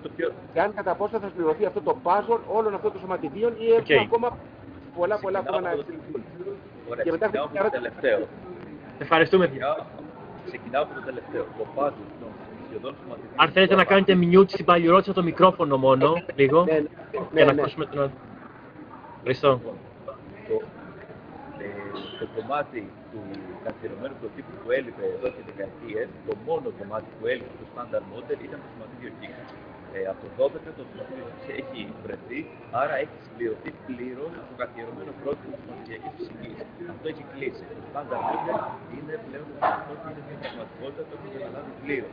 Τώρα, εκτός από αυτό, το καθιερωμένο πρότυπο ξέρουμε σήμερα ότι δεν ερμηνεύει όλα τα φαινόμενα που παρατηρούμε σήμερα στη φύση. Για παράδειγμα, δεν εξηγεί τι είναι η σκοτεινή ύλη που παρατηρούμε σήμερα στο σύμπαν της γαλαξίας μας. Δεν εξηγεί την ασυμμετρία ύλης αντίλης που παρατηρούμε. Και διάφορα άλλα φαινόμενα. Για όλα αυτά τα φαινόμενα που δεν εξηγεί το καθιερωμένο πρότυπο, έχουν προταθεί κατά καιρούς πολλές και διάφορες επεκτάσεις του καθιερωμένου πρότυπου. Standard Model Extensions or Beyond Standard Model Physics, έτσι τα λέμε εμείς. Τώρα, στις ψηλότερες ενέργειες, σε ένα πολύ καλό σενάριο, θα αρχίσουμε να βλέπουμε ενδεχομένως νέα σωματίδια που ανήκουν σε κάποια από αυτά τα σενάρια επέκτασης του καθιερωμένου προτύπου και συμπληρώνουν τις γνώσεις μας και το καθιερωμένο πρότυπο. Επεμβαίνω, Αντώνη, γιατί είναι μια ερώτηση που έχει έρθει από τη Θεσσαλονίκη, από το Χορτιάτη και νομίζω ότι συνδέεται με αυτό που λες.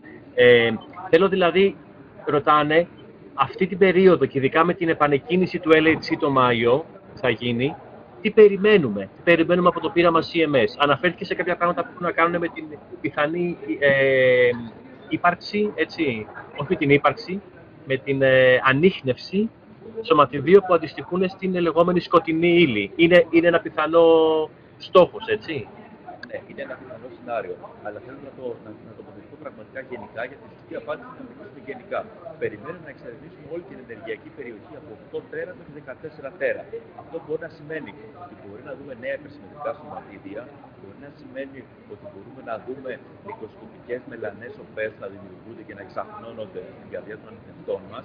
Μπορεί να δούμε στοιχεία που θα υποδηλώνουν την ύπαρξη έξτρα τέταρτης χωρικής διάστασης και να δούμε σωματίδια να διαχέονται μέσα της τέταρτης διάστασης, θεωρίες AGD όπως λέγονται, και κάτι το οποίο ενδεχομένως και αν έχει καν προβλεφθεί. Περιμένουμε να εξερευνήσουμε όλο το φάσμα ενεργειών από τα 8 στα 14 τέρα και οτιδήποτε προκύψει εκεί μέσα, δεν μπορούμε να ξέρουμε. Και φυσικά σε κάθε περίπτωση περιμένουμε καλύτερες και ακριβέστερες μετρήσεις των ίδιων γνωστών πραγμάτων. Γιατί ξέρετε, η νέα φυσική μπορεί να προκύψει μέσα από κάποια ασυμφωνία που θα παρατηρηθεί σε κάποια μέτρηση που θα γίνει στο καθιερωμένο πρότυπο. Στα ήδη γνωστά πράγματα, αν αποδείξουμε κάτι πολύ μεγάλη ακρίβεια και δούμε ότι πράγματι δεν συμφωνεί σύμφωνα με τις προβλέψεις του καθιερωμένου προτύπου, αυτό θα είναι ένα χήμα, δηλαδή ένα στοιχείο που θα δηλώνει την ύπαρξη κάποιου άγνωστου φαινομένου, κάποια επέκταση του καθιερωμένου προτύπου που δεν την ξέρουμε σήμερα. Οπότε και αυτό από μόνο του έχει τεράστια σημασία. Τέλεια, σε ευχαριστούμε, Αντώνη. Έχω την εντύπωση, δεν ξέρω αν μπορώ να κάνω λάθος εγώ, ότι έχουμε χάσει το Χρήστο. Έχουμε χάσει το Χρήστο. Πού είναι ο Χρήστος? Άγγελε, ακόμα μια ερώτηση αν έχουμε χρόνο. Βλέπετε και να μας ακούτε. Ναι, μισό λεπτό στην παλιρώτηση. Θέλω να δω λίγο το Χρήστο. Γιατί τον χάσαμε. Τον έφαγε μια μαύρη τρύπα. Πού είναι?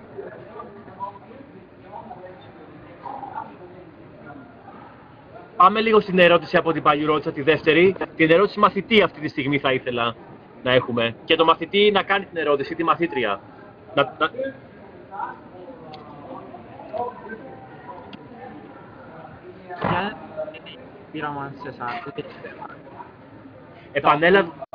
Επανέλαβε λίγο την ερώτηση και πώς σε λένε να μας πεις. Με λένε Μάρκο. Γεια σου, Μάρκο. Γεια. Ποια είναι το ωφέλη του πειράματος για εμάς. Οκ. Τέλεια. Σε ευχαριστούμε πολύ, Μάρκο. Θα θέλουμε να κλείσετε το μικρόφωνο σας τώρα στην παλιρώτησα και να δώσουμε την ερώτηση αυτή στο Χρήστο. Χρήστο. Γεια σας, Αγγελέ. Θα πρέπει να επαναλάβεις λίγο την ερώτηση γιατί... Ο Μάρκος από το Λύκειο της Παλιρώτισσας στην Κύπρο έκανε μια ερώτηση. Λέει, ποια είναι τα ωφέλη του πειράματος CMS, και νομίζω ότι αναφέρεται γενικότερα στο σύνολο των πειραμάτων του Μεγάλου Αδρονικού Συγκρουστή, του LHC. Ποια είναι τα ωφέλη για τον Μάρκο και για όλους μας αυτή τη στιγμή? Περιμένουμε κάτι. Ευχαριστώ. Να σας πω, λοιπόν, τα άμεσα ωφέλη, είπαμε ότι εμείς ανακαλύψαμε πριν από 2 χρόνια, ανακοινώσαμε την ανακάλυψη ενός σωματιδίου Higgs, έτσι. Στην καθημερινότητά μας, το σωματίδιο Higgs πραγματικά, τουλάχιστον στο άμεσο μέλλον, δεν πρόκειται να μας χρησιμεύσει καθόλου, έτσι, κακά τα ψέματα. Ούτε εγώ θα χρειαστώ ένα στο σπίτι μου, ούτε ο φίλος μου από την Κύπρο θα χρειαστεί ένα στο σπίτι του. Αλλά όλα αυτά που κάνουμε εμείς εδώ στο CERN έχουν διάφορα παράπλευρα ωφέλη, άμα θέλετε, για την κοινωνία. Έτσι. Αυτό που κάνουμε εμείς εδώ είναι φυσική, μελέτη της φυσικής, στο πιο στοιχειώδες, στο πιο βασικό της επίπεδο. Έτσι. Μιλάμε για στοιχειώδη σωματίδια, τα οποία είναι πάρα πολύ μικρά. Τα οποία προφανώς δεν έχουν κάποια πρακτική χρησιμότητα, άμα θέλετε, στην καθημερινότητά μας, αυτά καθ' αυτά. Αλλά όλα αυτά τα οποία κάνουμε εδώ βρίσκουν άλλους τρόπους να μας ωφελήσουν σαν κοινωνία. Και τι θέλω να πω με αυτό? Παραδείγματος χάρη, όλη η τεχνολογία των επιταχυντών, για τους οποίους συζητήσαμε νωρίτερα, έτσι, μπορεί να χρησιμοποιηθεί άμεσα για ιατρικούς σκοπούς, παραδείγματος χάρη, για την παραγωγή δεσμών οι οποίες χρησιμοποιούνται στην καταπολέμηση του καρκίνου. Έτσι, ένα το κρατούμενο. Δεύτερον, όλη αυτή η ανιχνευτές, η τεχνολογία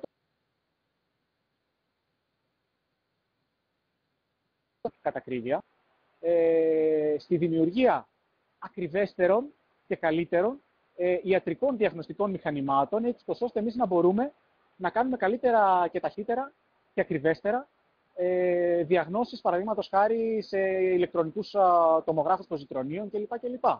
Έτσι. Αλλά δεν έχει να κάνει μόνο με την ιατρική.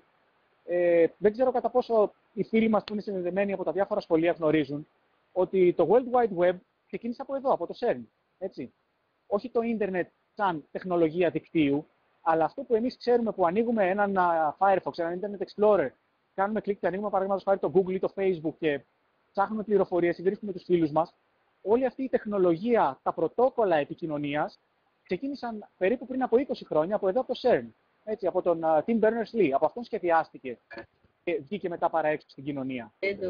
Επίσης, να πούμε, Χριστό, δεν ξέρω, το ξέρετε, για να το πούμε στα παιδιά δηλαδή, ότι οι οθόνες αυτής, παιδιά, το touchscreen που έχουμε στα κινητά μας τηλέφωνα τώρα, στα iPad και στα διάφορα, είναι τεχνολογία η οποία, κατά ένα μυστήριο λόγο, κανείς δεν μάθει το λόγο, δημιουργήθηκε στο CERN τη δεκαετία του 70, σε ένα κέντρο ελέγχου παρόμοιο με το κέντρο ελέγχου του πειράματος CMS, αλλά για ένα παλαιότερο πείραμα.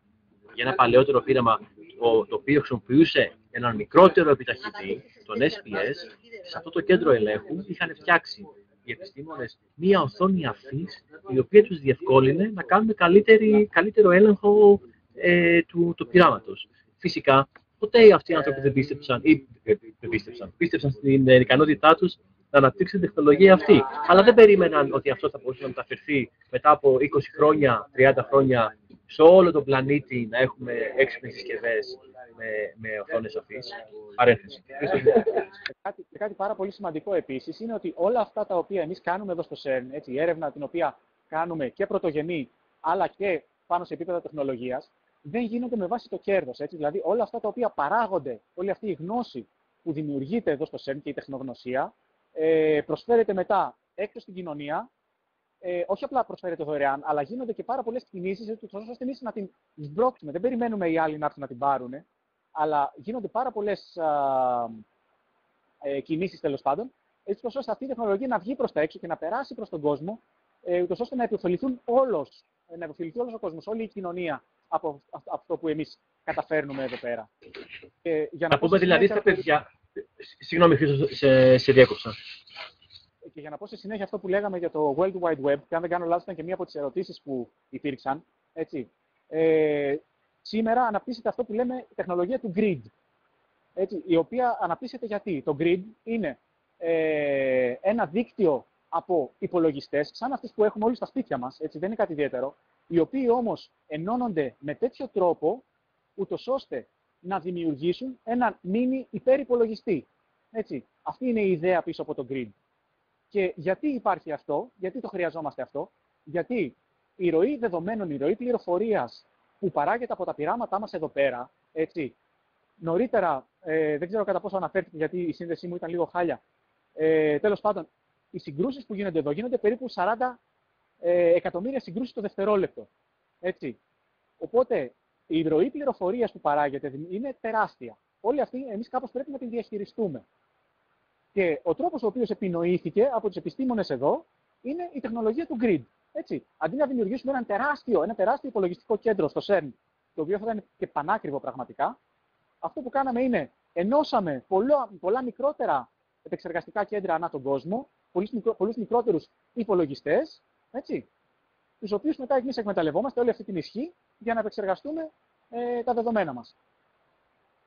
Τέλεια. Άρα, νομίζω ότι κάνετε κάτι, και αυτό που γίνεται στα πειράματα στο CERN, κάτι το οποίο δεν είναι και πάρα πολύ συνηθισμένο. Δηλαδή, είναι πράγματα τα οποία δεν γίνονται, ας πούμε, στη βιομηχανία. Έτσι. Πρέπει να βρείτε λύσεις σε ερωτήματα φυσικής, πολύ σημαντικά ερωτήματα κατανόησης της φύσης, έτσι, αναπαράγετε συνθήκες οι οποίες επικρατούσαν ελάχιστα δευτερόλεπτα, κλάσματα του δευτερολέπτου μετά τη μεγάλη έκρηξη.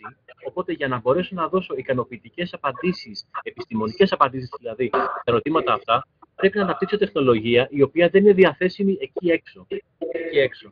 Εντάξει. Άρα, πρέπει με τη βοήθεια των ανθρώπων και της βιομηχανίας, σε αρκετές περιπτώσεις, γιατί δεν μπορούμε να τα κάνουμε όλα στο CERN, δεν είμαστε μάγοι στο κομμάτι αυτό, συνεργαζόμαστε με την τεχνολογία και τα ωφέλη είναι αυτό που είπε ακριβώς ο Χρήστος, η ελεύθερη μεταφορά των τεχνολογικών καινοτομιών στην κοινωνία.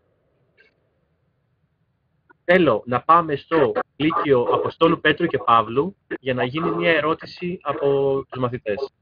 Ευχαριστώ. Ωραία, Άγγελ, έχουμε μια μαθήτρια να σας υποβάλει μια ερώτηση. Ευχαριστούμε.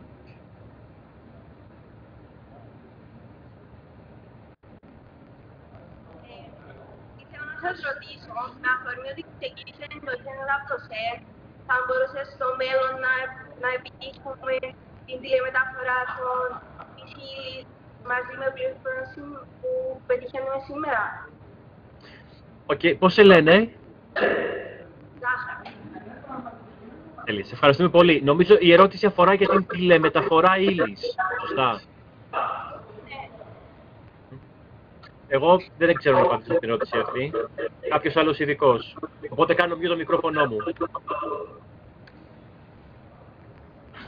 Από το που ξέρουμε σήμερα, δεν μπορούμε να τηλεμεταφέρουμε ύλη με την έννοια να την εξαφανίσουμε σε ένα σημείο για να την μεταφέρουμε σε ένα άλλο σημείο. Το μέλλον δεν ξέρουμε τι μας επιφυλάσσει, ότι με τη σημερινή φυσική κάτι τέτοιο φαίνεται ότι είναι απλά επιστημονική φαντασία. Επιφυλάσσομεν από αυτό, ότι με τη φυσική που γνωρίζουμε σήμερα και με τα φαινόμενα που ξέρουμε σήμερα, κάτι τέτοιο φαντάζει αδύνατο. Δεν ξέρω αν έχει να με συμπληρώσει ο Χρήστος. Χρήστο, έχεις να πεις κάτι γι' αυτό, για την μεταφορά ύλης? Πραγματικά, δυστυχώς, γιατί έχει πολύ θόρυβο εδώ. Δεν ακούω τον Αντώνη, τον ακούω πάρα πολύ χαμηλά, δεν έχω ιδέα τι είπε. Δεν έχει σημασία, δεν έχει σημασία, να μας πεις εσύ. Δεν ξέρουμε τι είπε ο Αντώνης. Λοιπόν, η τηλεμεταφορά ύλης δεν είναι κάτι το οποίο μελετάμε άμεσα εδώ στο ΣΕΡΝ, έτσι. Αλλά είναι κάτι το οποίο ερευνάται πάρα πολύ μέσα στην κβαντική φυσική. Αυτή τη στιγμή έχει επιτευχθεί κάποια υποτυπώδης τηλεμεταφορά υπό την έννοια σε επίπεδο σωματιδίων, ενός και μόνο σωματιδίου, παραδείγματος χάρη. Αλλά για να φτάσουμε τώρα να τηλεμεταφέρουμε ύλη, όπως παραδείγματος χάρη βλέπουμε στο Star Trek και σε διάφορες άλλες τέτοιες σειρές επιστημονικής φαντασίας, είμαστε πάρα πολύ μακριά. Σε ευχαριστούμε Χριστό για την απάντησή σου. Νομίζω ότι η απάντησή σου είναι πολύ κοντά με την απάντηση του Αντώνη. Σε αυτό. Θέλω να πάμε στο πρώτο γενικό λυκείο Καρδίτσας, γιατί σας παρατήσαμε λίγο. Για δώστε μας μια ερώτηση. Σας ακούμε, Άγγελε. Να κάνουμε ερώτηση. Ναι. Ωραία, λοιπόν. Θα κάνουν από εδώ. Θα κάνω μια ερώτηση. Ήταν αρκετές ερωτήσεις των μετών που δεχτήκαμε. Θέλουμε από ένα μαθητή να έρθει να τον δούμε, να την δούμε και να μας κάνει μια ερώτηση. Ναι, ωραία. Κάτσε.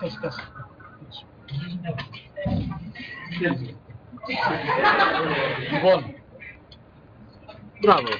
Όπα, σιγά έτσι. Λοιπόν. Τεχνικά προβλήματα. Θα ήθελα να ρωτήσω ποιες είναι οι βασικές διαφορές ανάμεσα στον CMS και τον Atlas και γιατί υπάρχουν δύο ανιχνευτές οι οποίοι εκτελούν παρόμοια πειράματα. Εξαιρετική ερώτηση. Μια ερώτηση, νομίζω που δεν έχουμε κάποιον από το Atlas να μας απαντήσει σε αυτό, αλλά έχουμε δύο ανθρώπους από το CMS. Αντώνη.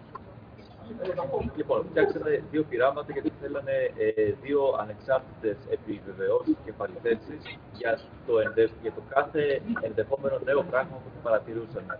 Θα ήταν πολύ δύσκολο να πιστεί η επιστημονική κοινότητα αν ένα και μόνο πείραμα έβλεπε ένα πολύ περίεργο και εξωτικό γεγονός όπως η δημιουργία μελανών οπών. Θα μπορούσε να οφείλεται σε κάποια λάθος σταθμονότηση του ενός ανιχνευτή. Ενώ αν βλέπανε και οι δύο ανιχνευτές, εκεί πέρα πλέον οι πιθανότητες να κάνουν και οι δύο ανιχνευτές λάθος είναι μηδαμινές. Οπότε θέλουμε δύο ανεξάρτητα cross-checks, δύο ανεξάρτητες επαληθεύσεις. Χριστό, ποιο είναι καλύτερο πείραμα, το Atlas ή το CMS, εσύ που είσαι και CMS? Νομίζω σε αυτό δεν υπάρχει.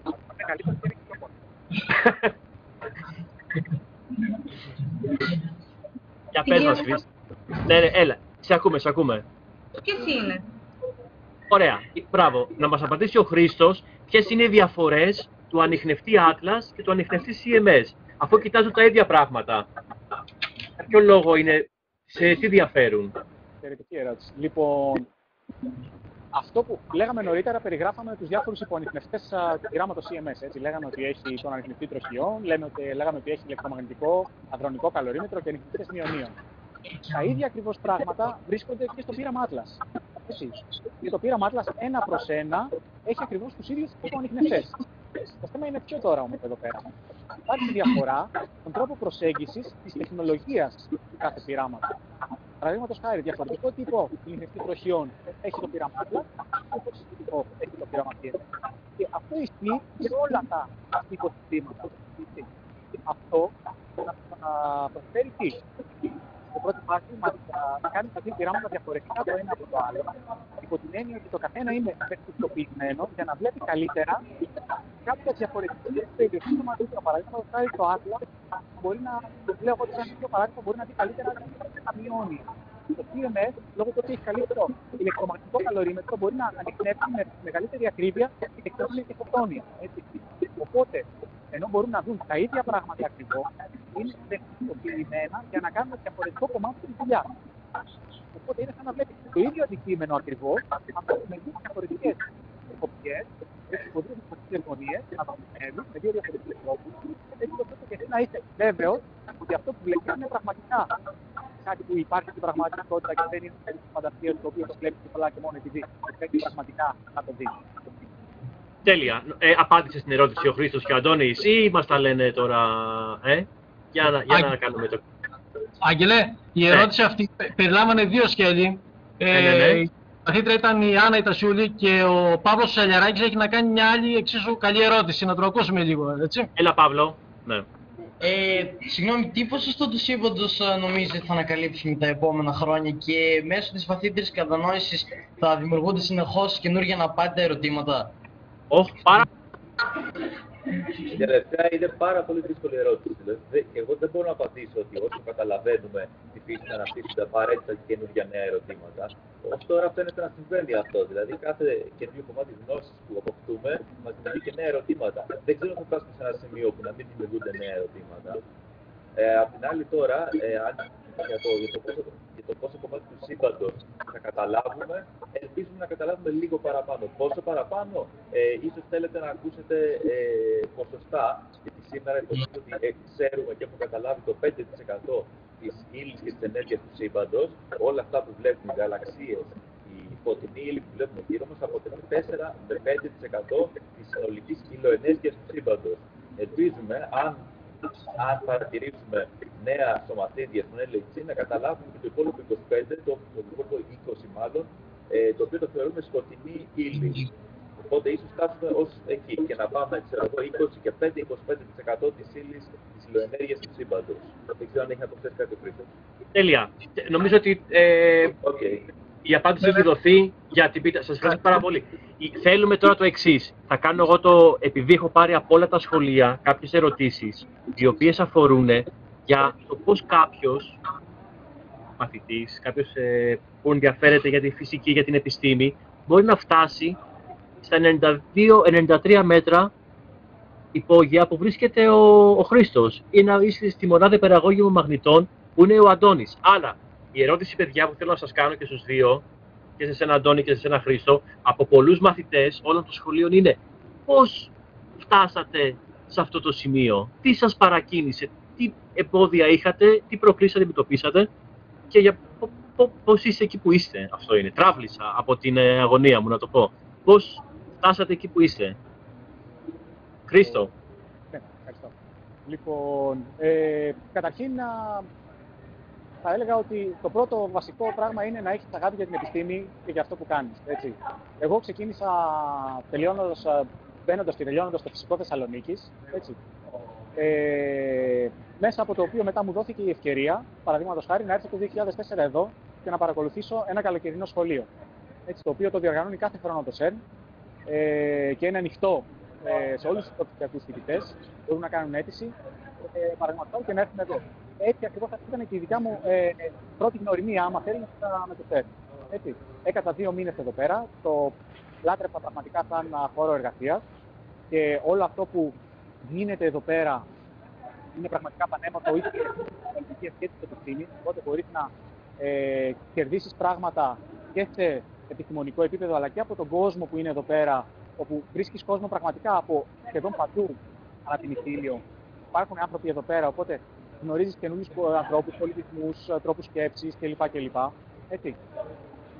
Αλλά το θέμα είναι ότι μετά, παραδείγματος χάρη, αφού τελείωσα το Φυσικό Θεσσαλονίκη, συνέχισα και ήρθα εδώ πέρα σαν μεταπτυχιακός φοιτητής, διδακτορικός φοιτητής και συνεχίζω τώρα σαν μεταδιδακτορικός. Τώρα, όσον αφορά τους τρόπους για να έρθει κάποιος εδώ, πέραν από το καλοκαιρινό σχολείο που μόλις ανέφερα, υπάρχουν και διάφορες άλλες ευκαιρίες και σε προπτυχιακούς αλλά και σε μεταπτυχιακούς και διδακτορικούς φοιτητές να έρθουν εδώ και να δουλέψουν για κάποιο διάστημα, 1, 2, 3 χρόνια. Έτσι.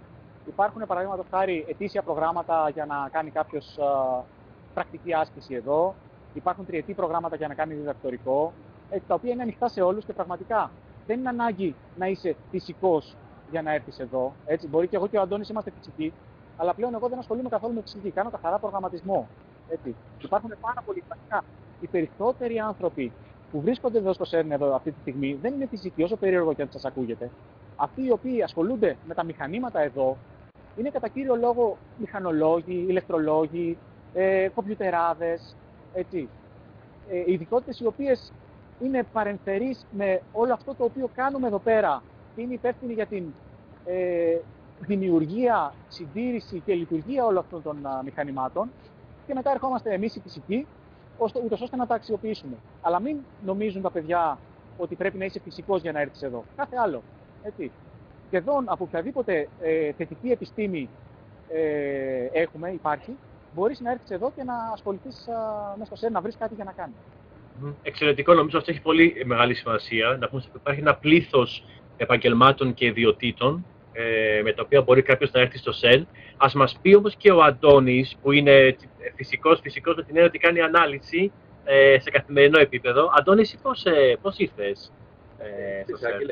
Αντίστοιχη ήταν και η δική μου η πορεία, δηλαδή ήμουν φυσικός, είμαι φυσικός, έκανα διπλωματική και στα πλαίσια της διπλωματικής μου σκέφτηκα πρώτη φορά στο CERN.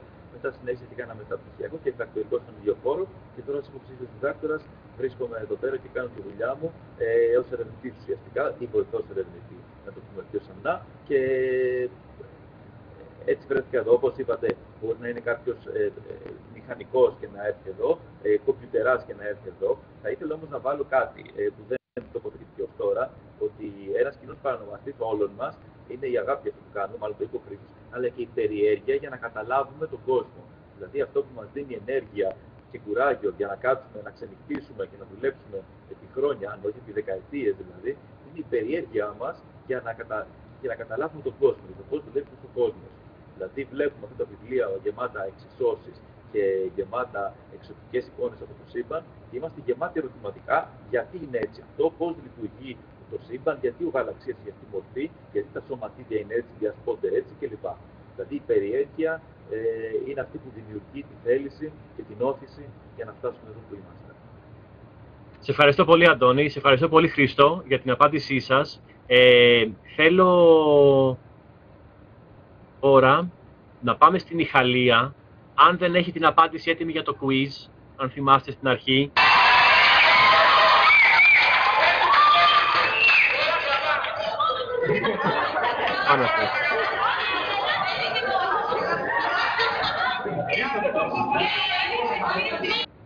Λοιπόν, αν έχετε την απάντηση του quiz, να τη δώσετε στον καθηγητή σας, σας παρακαλώ, στον Γιάννη, στον κύριο Γιάννη, να του δώσετε την απάντηση.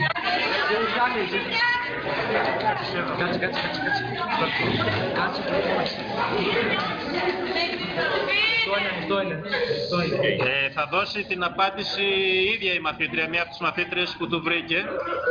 Πες το όνομα και την απάντηση. Ονομάζομαι Μπάρτα Χριστίνα. Η απάντηση είναι 8,3 μέτρα την ώρα και είναι δεκαδικός περιοδικός. Μισό λεπτό. Να το σημειώσω. Μισό λεπτό να το σημειώσω. 8,3 μέτρα την ώρα και είναι δεκαδικός περιοδικός. 8,3 μέτρα την ώρα. Λοιπόν, σε ευχαριστώ πάρα πολύ για την απάντηση. Εγώ τώρα δεν έχω την απάντηση, δεν μπορώ να την επιβεβαιώσω. Θα ζητήσω τη συμβολή του... Είναι σωστό, μας λέει ο Αγαπητός.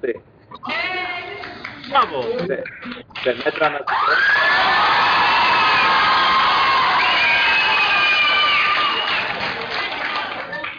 Και ποια είναι η ταχύτητα σε μέτρα ανά σεκόντ?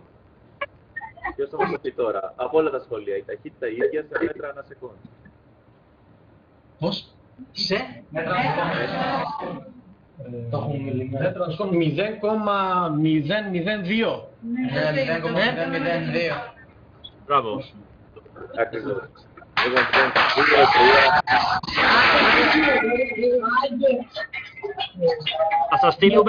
Θα σας στείλουμε ένα... 2 χιλιοστά. 2 χιλιοστά το δευτερόλεπτο. 2 χιλιοστά το δευτερόλεπτο. Τέλεια. Άρα θα σας στείλουμε δώρο. Ένα δώρο. Το πρώτο δώρο θα είναι στη μαθήτρια από το Γυμνάσιο Ιχαλίας που βρήκε την απάντηση πρώτη. Εντάξει.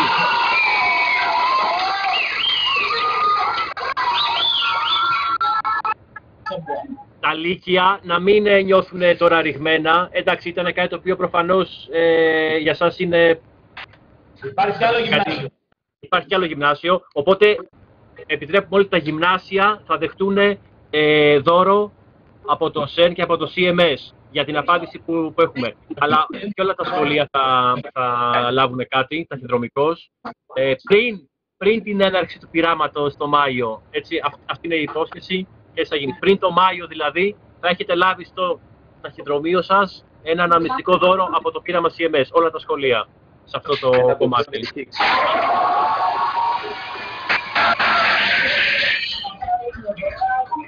Λοιπόν, νομίζω ότι είναι ώρα δυστυχώς να αποχαιρετιστούμε τουλάχιστον για αυτή τη σύνδεση. Αλλά στο ΣΕΡ να πούμε ότι ποτέ δεν λέμε αντίο, λέμε πάντα εις το επανειδήν, έτσι. Στα γαλλικά δηλαδή au revoir, που είναι.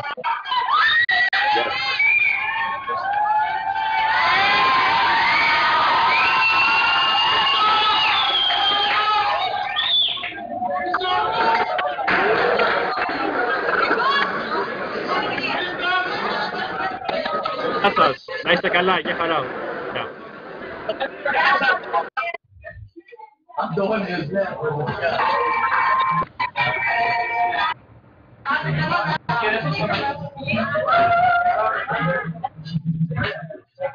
Goodbye, my little friends.